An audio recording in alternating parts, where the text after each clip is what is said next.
ayan, nakarating na nga tayo dito sa San Martin at nandito tayo ngayon sa Linangwayan.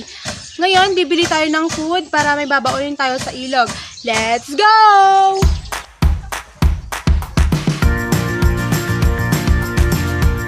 So ayan, mga 30 minutes pa po tayong maglalakad bago tayo makakarating doon sa ilog namin dito sa Linangwayan.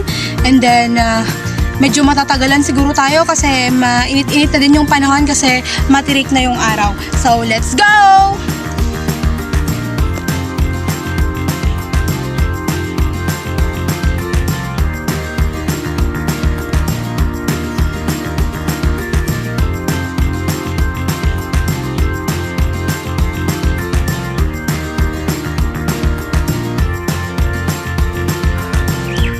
So ayan, magpapahinga po muna tayo kasi sobrang init na po.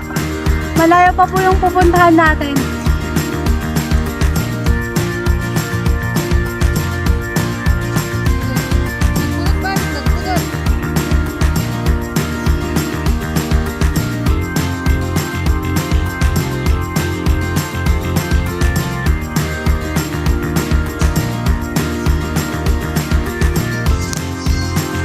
Pangalawang stop na po tayo kasi permi makapabannog mat.